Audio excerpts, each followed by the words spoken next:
I'm Elaine. And I'm Rachel. And welcome to Legs Out. And away we go.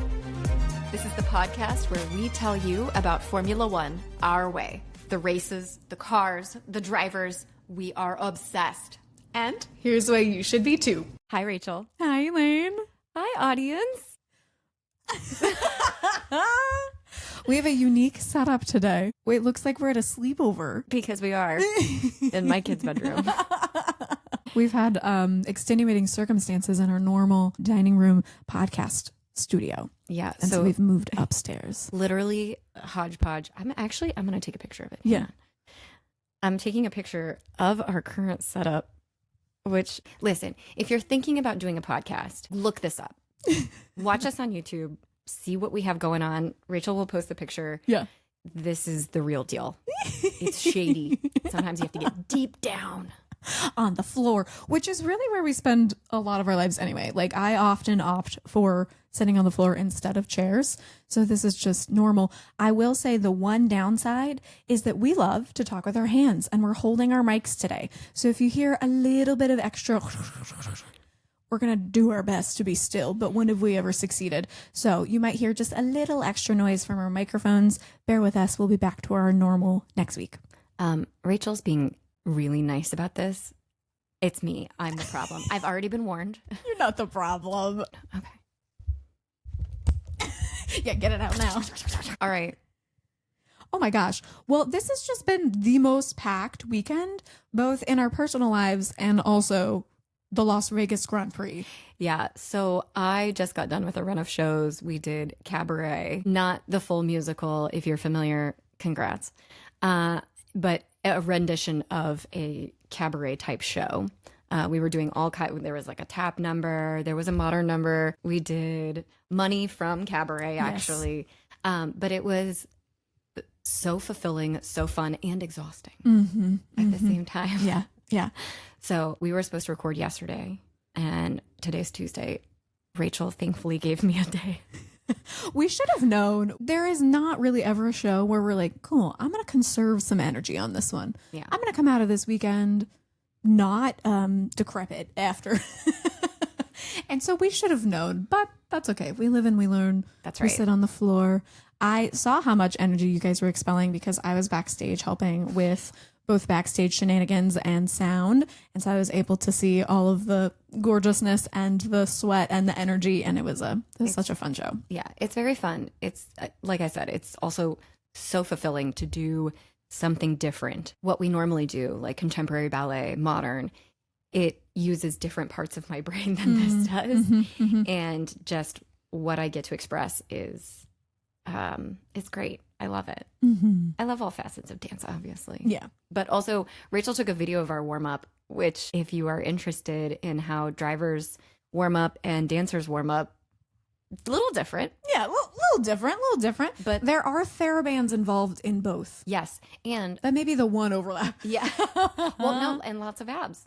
Lots of abs. So many abdominals. We don't necessarily spend a whole lot of time throwing balls at walls or catching them. That's not a part of our warm-up. What's it called? Instincts? No. Hand-eye coordination. What is the word I'm looking for? Reaction time. Yes. See, that is not true, though. Dancers, I feel like, have extremely high hand-eye coordination reaction timing, but it's not based on like the instantaneous reaction. It's in terms of like short-term memory. Short-term memory and also spatial awareness. We talk about that a lot. That's Yes. definitely, you're constantly making micro decisions. And that's part of the reason why we enjoy watching battles so much is similar decision making, except they're going a lot faster and in more expensive. Well, is a Formula One car or a human body more expensive? I don't know. The amount of PT that I put into my body is probably what is our real there. estate? Yeah. Anyways, it is a fun warm up, and yeah, that's a good idea. We should really do a full comparison between the two. We love looking into the training that they do, but there is so much to talk about from the Vegas. Actually, there is and there isn't, because as a whole weekend, it's sparkly, it's glitzy. This year, it was rainy and cold and very cold. But then I will say the race was not your most exciting race ever. Right. except that once again, the implications are mind-blowing. Yeah. And speaking of the show weekend for you, anytime we have a show weekend, I'd really appreciate if the F1 calendar would like correspond with when we're performing. Because so often recently our show and the 24 race weekends in a year, they are on the same weekend. And I'm like, excuse me, I need to split my energy evenly between the two, and I cannot. We were a little behind on live sessions. Well, yeah, I specifically have a bone to pick. The Las Vegas Grand Prix started at 10 p.m. our time, which is exactly when my second show started on Saturday I will night. say the director of the show is a Formula One fan, so really that's his bad. You were finishing watching the race. Oh, in preparation before your Sunday show. I wish that you had live tweeted this. I really should have. What was I doing as a adjacent content creator? My gosh, I should have had my camera right out. But instead, what I was doing is she's finishing watching the race on her phone, and I have queued up the DSQ news on my phone, and I'm ready. And she's like, nothing's happening. I knew nothing's happening. But everyone was aflutter. Mm-hmm. Like everyone, I knew something had happened, but no one would tell me. You assumed on track. Of course. Yeah. Because I was like, oh shit, it's gonna go down. Yeah. And I heard some people were mad about it. So I was like, all right, this is, I'm really anxious about this. Let's see. And then it just kept going, and the gaps weren't getting any smaller. And in fact, they got bigger. That 5-second gap between Verstappen and Lando just got a little bit bigger and bigger. Mm-hmm. And I was like, what am I waiting for? Yay, go Matt. Like, yes, because I thought for sure Lando was going to come up there and torpedo him. Oh. So I was very excited that Max won. Mm-hmm. And instead. And then. the news was revealed. She put up her phone with the DSQ news, and I lost my mind. Yeah. I really wish I had a video. She did like a full Graham hinge to the ground. It was really excellent. I think I did a few rolls on the floor. True. It was good. I mean, can we just get into it? Because I don't really want to talk about anything else that happened other than, I think for quali, if you got out in Q1 and Q2, you got shafted because the conditions improved so much for Q3. They were so bad that Max Verstappen was like, actually didn't love this. And that man loves the rain. That man leaves his child to go drive all the time. And so if he's like, didn't really enjoy that, then you know it was not excellent. Yeah. He was talking about that particularly for quali. The conditions were wet, but for the drivers, it felt like driving not in the rain, not in the wet, but like on ice. And so it was so slippery and so lacking in grip that I'm actually floored that we only had one incident of real consequence. We had a lot of as the cars lost their back ends and wiggles and lots of runoff in especially turn 14. But the only I'm very frustrated for Alex because this is the second time this has happened where we have a crazy quality session and pretty much everyone makes it through except for Alex Albon. He's kind of losing it. Like he's I'm having to a little bit reckon with what's happening at the back end of the season. I still love him. I still think he's excellent. I still think he's incredibly talented. I do think that there have been a few too many mistakes recently. Yeah. But it's fine. We're almost to the end of the season. Williams has pretty much got that 6th place, 5th, I think, because I think they've passed Aston Martin in the standings. Oh, should have fact checked that one. But basically, Williams has got their Constructors' Championship spot on lockdown. Yeah. Partially because Carlos Sainz is a smooth operator. A king. He even had a smooth operator lounge in Vegas. Oh. It was very like Miami color themed. That's not the choices I would have made, but I'm sure it was cute. Weird. The whole Vegas is just weird to me. It's a lot. What do you think about Disney and Formula One? I don't get it. Kind of same. I know that it's really exciting, but it felt like a slightly strange brand placement. You know what it felt like? Sky Sports, Little Sis. Oh, I don't think anything is that bad, though. I at least enjoy, I like Disney as a concept. I just feel like it was put upon in Vegas where it was like, that's fine. We don't really need to think about the underlying connection. It's just lights, Mickey Mouse. It's also the fountains, and I need a little more overlap. Some of the merch was very cute. They did a great job with like Mickey and tires. Listen, the more I think about it, sold by the tires. I love tires. Here's the thing, not as much as you. No one. I'm making myself more angry the more I think about it, because why are you... This is not what I thought you were going to be angry about today. Welcome. Unhinged. Why bring Mickey Mouse into the fucking city of sin? Why are you doing that? Oh. None of it correlates. But there's also Hello Kitty. Hello Kitty is, I can't believe I'm going to say this, slightly sexier than Mickey Mouse. Oh, what a take. But you're right, I think. You're right. Yeah. But F1 Academy and Hello Kitty actually had some very cute merch, and I'm glad that there's finally F1 Academy. Also, brief moment for F1 Academy. Congratulations, Dorian Paul, the third winner of F1 Academy. Congratulations. Mercedes driver. Oh, so here we are. Yeah. Yeah. This is for you. Paul. Kudos. Kudos. All the kudos. That was me snapping in the background, by the way, which is something that dancers do when they want to clap, but they can't. I explained to someone this weekend what to say to a dancer in America. Because Europeans, they often say toy, toy, toy. Yes. But we say merde, which is shit in French. And so that, yes, shocking. I've cussed on live air, which I did twice, really, just in 2 different languages. It's fine. We say weird things to each other. That's true. It's bad luck to say break a leg, because it's like, To dancers. really, like, don't. That's an actor thing. But don't I'm not going to be, I'm not upset by it. But yeah, I usually take the opportunity to say thank you. We actually say merde. Anyway, Vegas Grand Prix was not merde, but it was a little... Merit adjacent. Merit adjacent. That's a good description. I'm still mad about them. Disney thing. yes. No. We can't stop the Disney rant. We can leave it. I just want to say, like, whoever is running marketing there, like, fucking figure your shit out, because you are you trying to get new fans that are under 12? Is this what's happening? I don't get Disney core either. I know people are going to come for me on this.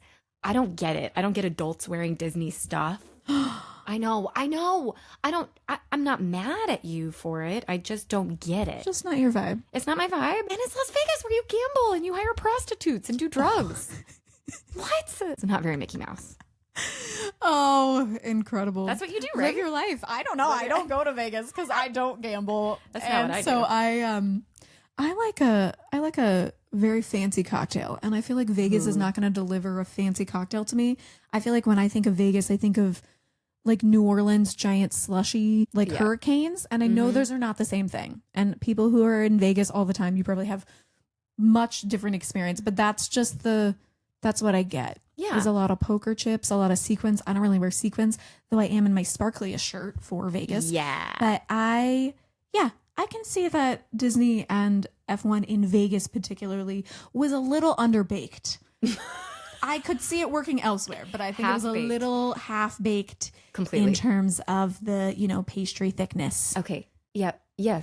Food always. Always. Thank you, though, for letting us fully flush that out. I feel slightly more satisfied. Good. Okay. Now we can talk about the racing. I am so excited because we had a really exciting Carlos Sainz in P3 starting in the race.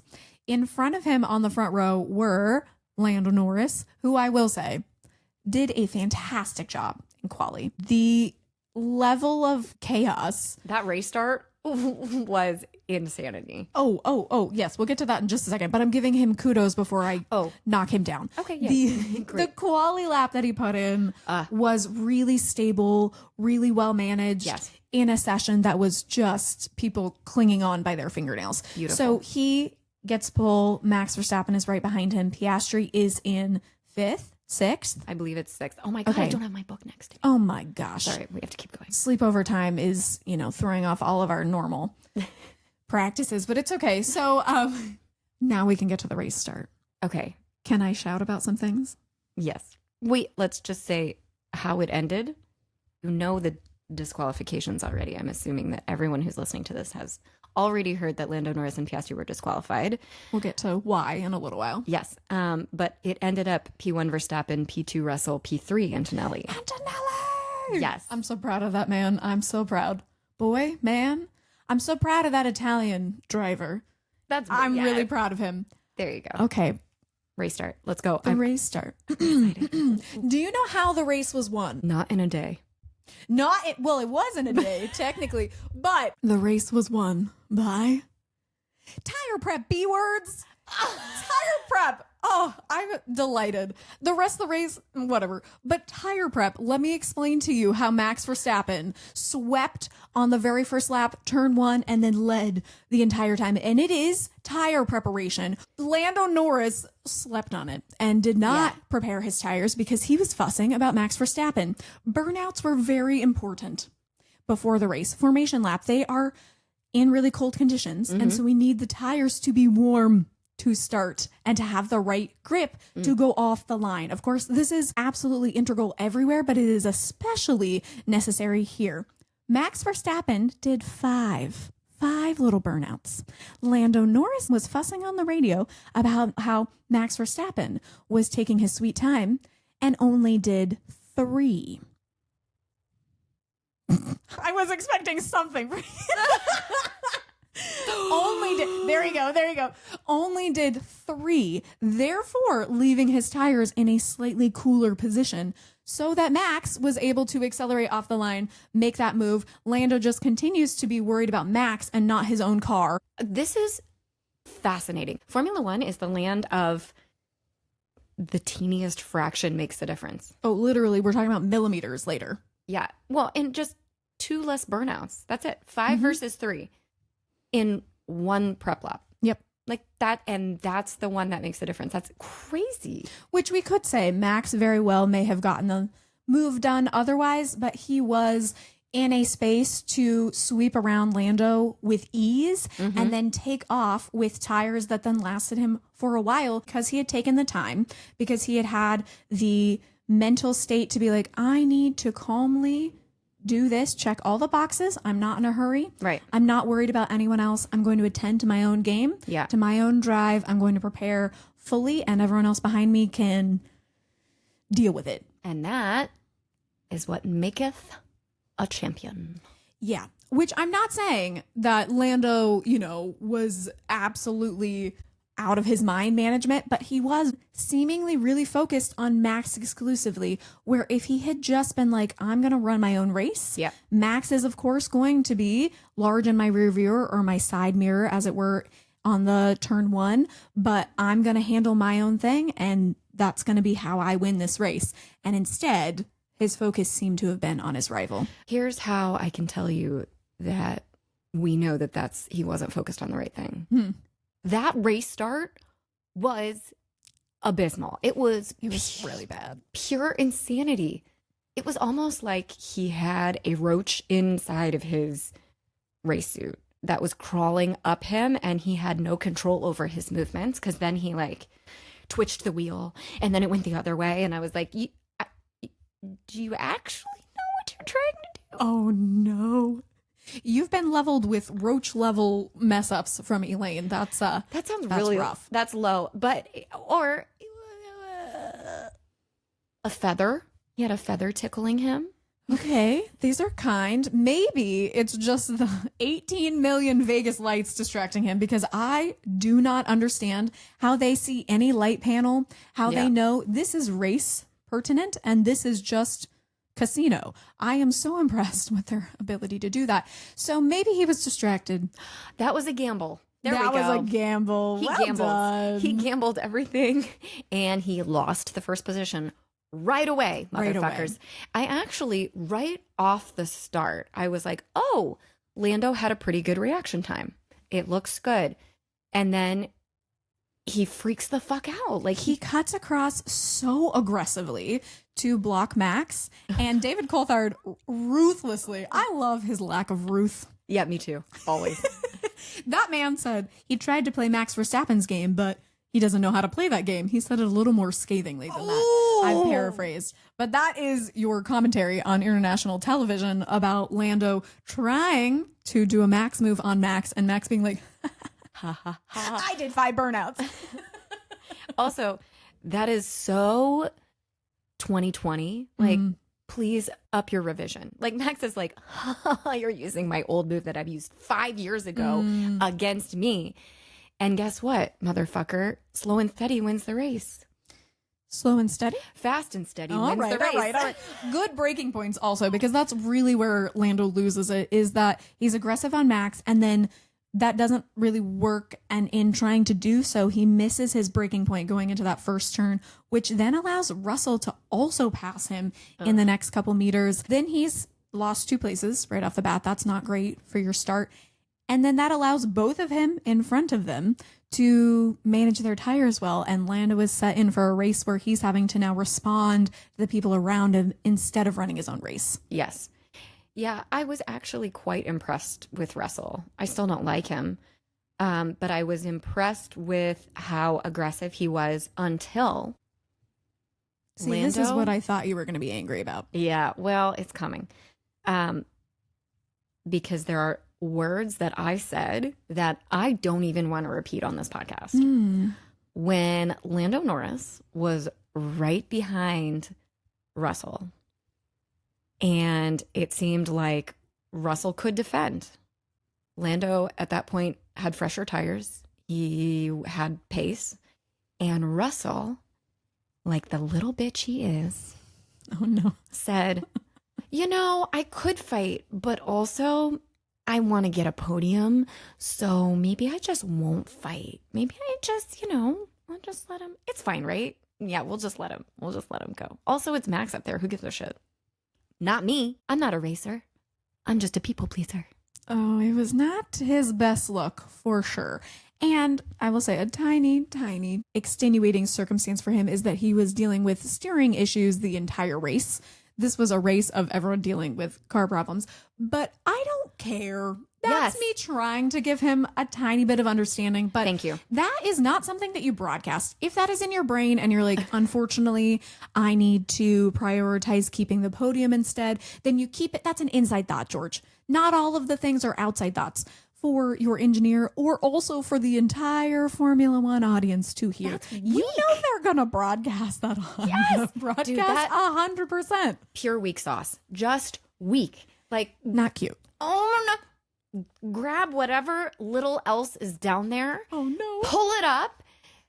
Be a race car driver. Fight. Yeah, it was disappointing because Lando probably was going to sweep right by him easily, but I expected something. Literally. Something. It was like we were back in qualifying and he's like, oh, look, Lando's on a flyer. I better make way for him. Yeah. One of the other things said by DC was, or maybe Julian, both of them are savage and I love it. Yeah. They said, oh, that wouldn't have been easier even if it had been blue flags. And, so, George, do better. Yeah. Do better. Not your It's best unfortunate that we end up with a double Mercedes podium, and yet I am deeply disappointed with one of them. The other. Can we talk about Kimi Antonelli?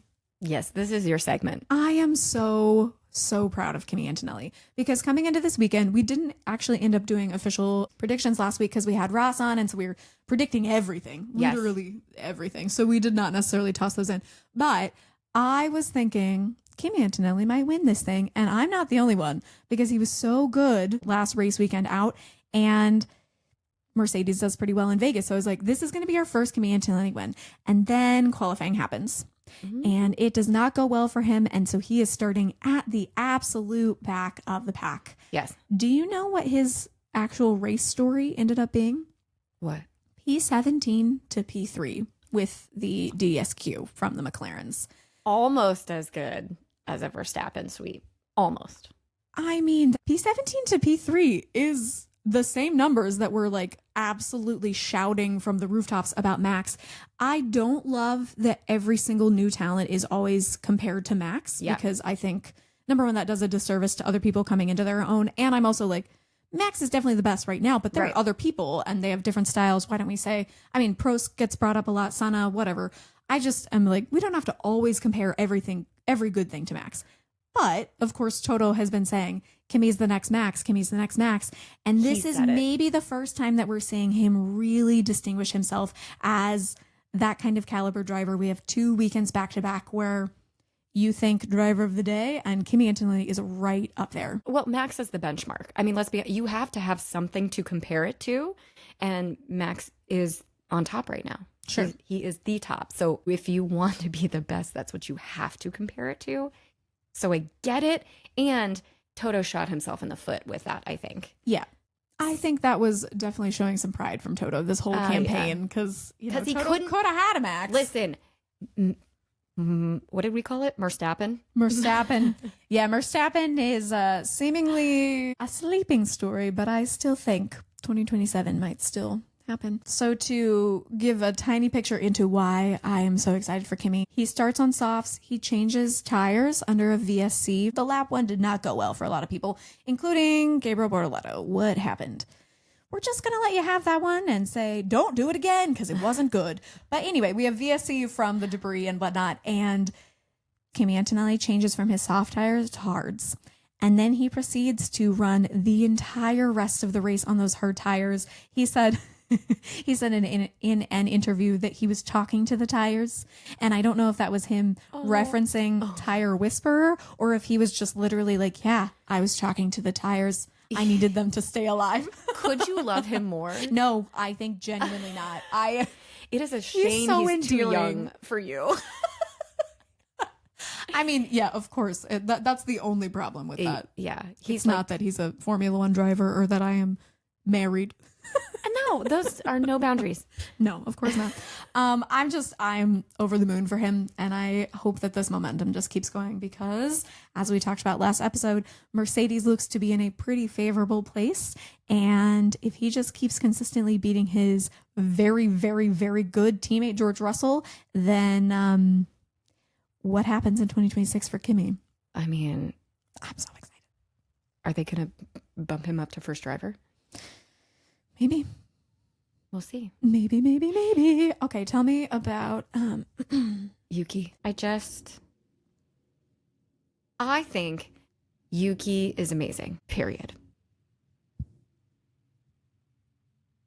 That was the moment of silence for Yuki. I was like, I'm sorry, I have nothing to add here. I love him. I want to keep seeing him, but I don't know. I really think that he is just struggling. That's clearly not the right car for him if they can figure their shit out. But whereas I was placing most of the fault on Red Bull, I don't think I can place all of the fault on Red Bull quite as much anymore. And here's the nitty gritty of the issue, which is that now we only have 2 races left, and I don't give a shit about anybody but Max, Lando, and Oscar. Oh, okay. Yeah. I don't want to talk about anybody else anymore. I wanted to touch on it just to say, like, he's still here. I hope he eats turkey and gravy. And that's it. Okay. We hope you eat well, Yuki. And then also do something good on track. Yeah. Okay. Yeah. Okay. So you mentioned that you wanted to exclusively talk about the championship contenders, and we can now because Max Verstappen has never really been out of the race. He keeps, having some fallback because the McLarens really are exceptional, but he keeps doing these insane things that keep him in the fight. And the Las Vegas Grand Prix win is obviously a huge one of that. However, Lando was also on the podium and Piastri had not a mega race, but a decent race. And so this was not making up enough of the points for him to really be like, great, coming out of Vegas, he's our most favorite, even though it's Verstappen. You can't ever really make him not the favorite in this. This is ridiculous. Obviously. However, the double disqualification changes that picture entirely. Verstappen and Piastri are now even in the points at 366 points level because Piastri has not been competitive. I don't want to say gotten his shit together, but he just something has fallen off for him.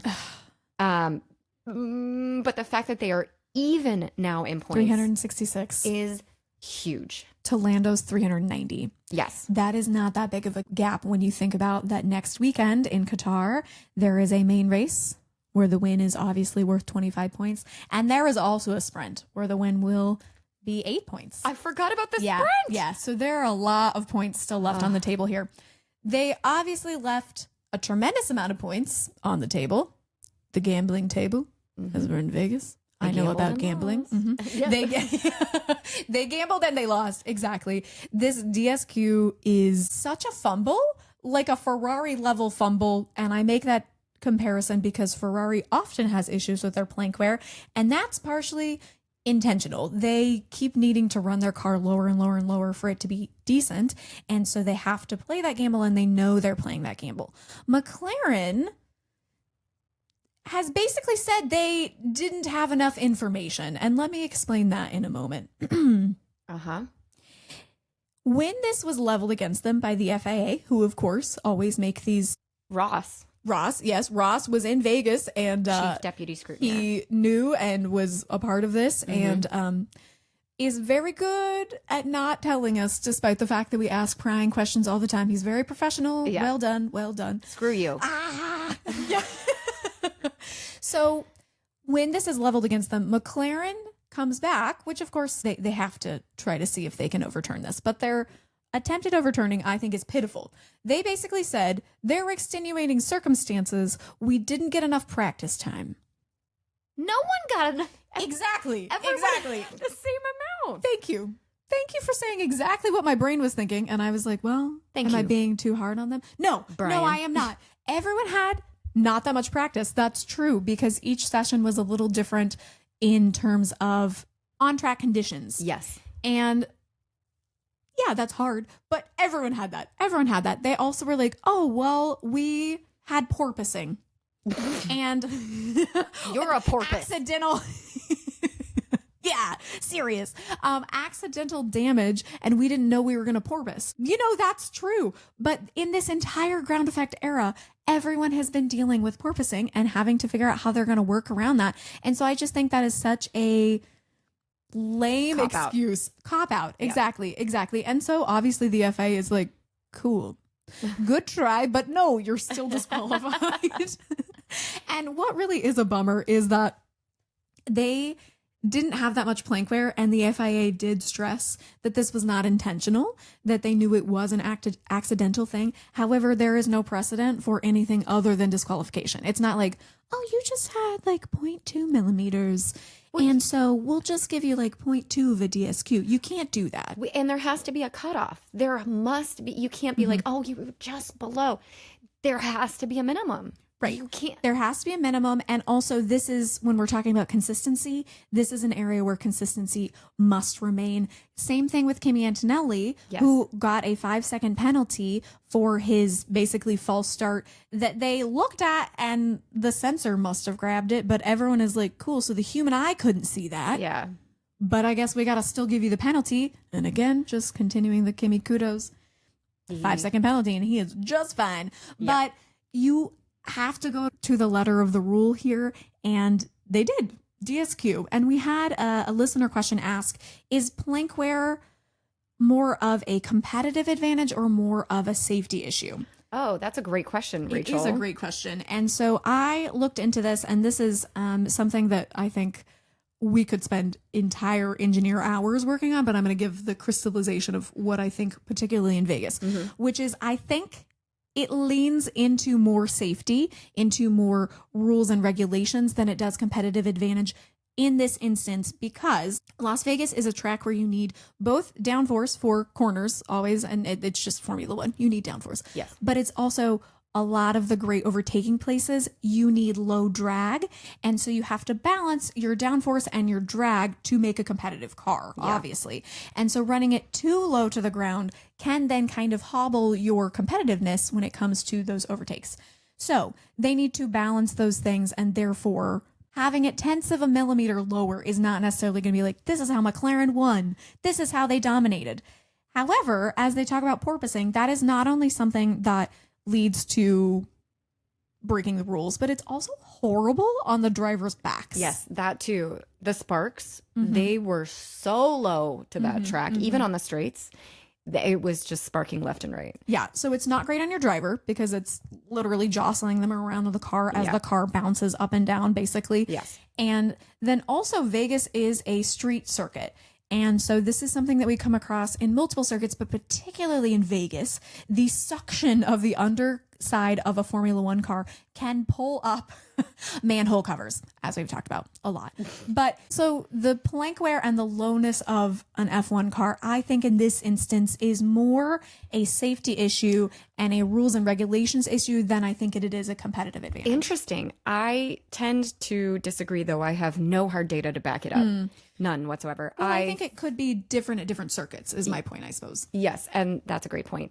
But it is, have you listened to the P1 with Matt and Tommy episode No, yet? so I have a rule for myself that I can listen to like straight up analysis pre our podcast, but I listen to a lot of other fans' podcasts, but I listen to them after because I try not to bring their color commentary into my own color commentary. No, I have not watched P1 with Matt and Tommy yet, and I'm dying because I love their analysis always. Well, no, you are correct, and you should do that. And I don't think I'm stealing their content because this is all public information, but there were some reports that some teams had some sort of device that could expand the plank. And it is so interesting that right after that came out, both McLarens are magically disqualified. Oh, so you're saying you think that McLaren was utilizing that? No, not at all. Not at all. Well, that's really confusing. Dang, wish I had seen that. Number one, because interesting. But number two, that's really interesting because the FIA really did stress. We don't think they were trying to cheat. I mean, so which one is it? Yeah. Okay, so we're gonna look into that because we're would all love good children. To know. We're all good at heart. Don't you see Mickey Mouse? He's right there. Yeah. We're all behaving. Everybody's fat Pepper. We're all good. You didn't mean to touch your plank, Pepper. What is interesting, while we're here, it's also really interesting that they were disqualified for the plank wear on their rear skids instead of their front skids. And the front skids, according to the paddock, are a large part of the reason why they're so competitive. Like something about how they're able to put a lot of the emphasis on the front is why the McLaren is so good this year. And so I'm really curious about that front to back balance and what went wrong for McLaren as they really, really tried to make their car better at a circuit that they have been not abysmal, but just like not great at in the past. And they looked like they had become more competitive. Yeah. But at the expense of the rules. Yes.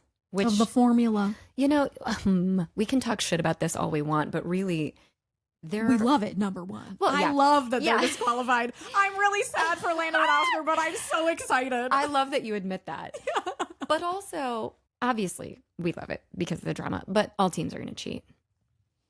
You're trying to make your car the best car it can be, and everyone's going to use every scrap of everything they can to their advantage. There's the Reverend James Fells, obviously. Who has never done a darn bad thing in his life, of course. Ever. Never.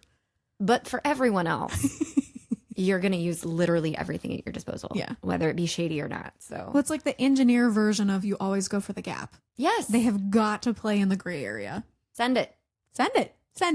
Do it and ask for forgiveness later because you have to push your car forward. And I also have... Cough, catering. Right. I have complained about this before in that I feel like sometimes there are too many crackdowns on innovation. And I like that the teams are incentivized to find new loopholes because I think that's what drives the sport forward. And so I am interested in the balance of, yes, we must adhere to the rules, but also you found a gray area. Okay, let's just leave that. And now everyone knows it's a gray area and we can all push to that. Yes. I am curious, what are your predictions for next week? Charles Leclerc. Full send to Lulu. Full send. This man came on the radio in Las Vegas saying, I'm pushing like an animal, and I'm just hoping that he rides that joint anger at Ferrari, effing him over again and again and again and again. And then also the other side to him, which is joy over his beautiful engagement. I want him to coalesce that energy and say, F all of you people. Ferrari, I'm going to win even with the crap car that you've given me. This is all because he placed second last year. Okay, you mean in Vegas you're talking about? No, in Qatar. Oh, in Qatar. In Qatar last year, he was P2. That's right. And do I think that this is a sound prediction? No. But he is so good. He is similar to Max, where it doesn't matter what the car is, he's going to pull some magic out. Sometimes for him, it goes off the road, whereas Max, it doesn't usually go to that place because Charles has rotten luck. But I am just putting all my chips one more time on Charles Leclerc. I need a Ferrari win this season. Wow. If we exit 2025 with no Ferrari win, I will be despondent. So I'm just sending all of my best hopes All to right. Charles Leclerc. So everyone start making their care package for Rachel now. I really enjoy macarons and also Clementine checkered flag earrings. Oh, those are cute. They're very cute, right? Yeah. Okay. Good to know. Good to know. Santa Alonso will bring those to you. Thank you. Thank you.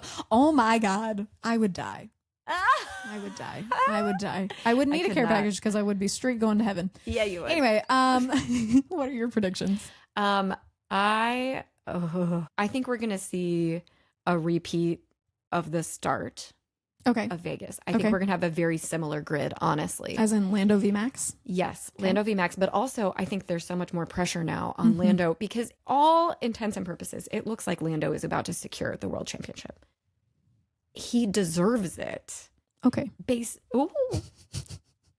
I think he's proven. I'm coming around to the idea that I think he has proven himself. And if it's not going to be Max, I think it should be Lando. I don't think it should be anybody else. I think that it should be whoever has the most points at the end of the season. Yeah, agreed. Also, which as of right now is Lando. Yeah. I have a lot of feelings, and we don't have time to get into all of those feelings. We can get into this later. But I think that Lando needs to keep a cool head because I think Lando's about to lose it. I think he's going to push really, really, really freaking hard against Max. And that's when you overdrive the car. Yeah. Here's what I hope for the sprint. I hope we see mass chaos, like the most secretly unhinged. Like everyone's like, oh, it's just a sprint. We're going to play it cool. But secretly, I'm going to get those 8 points. Those are mine. So you're predicting lots of crashes in the sprint and then normal running in the race? Sneaky fighting. Sneaky fighting. Okay. A lot of very sneaky fighting for the sprint. I think people are going to be like, I don't really care about it, but they care a lot. Yeah. Yeah. They're going to fight for those. So, yeah, we'll see. TBD. I am excited to see how the McLarens do on this track. I think Verstappen is more and more like, I've got nothing to lose. Let's just go. When he is the winner last year, he came for the main race. The sprint race was actually Oscar Piastri, as was the 2023 sprint winner. Oscar Piastri won the Qatar sprint race before Lando ever won a main race. And so I bring that up not to be like, oh, go Oscar. A little bit go Oscar. But also, this is an intriguing race that you could say all of them have the upper hand.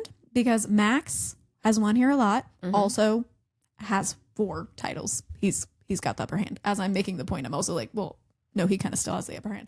But then Lando, this is a very fast and flowing track, which we know fits well into Lando's driver profile. Yeah. But then Oscar has performed really well and beat his teammate here multiple times. And so I think this is just exciting.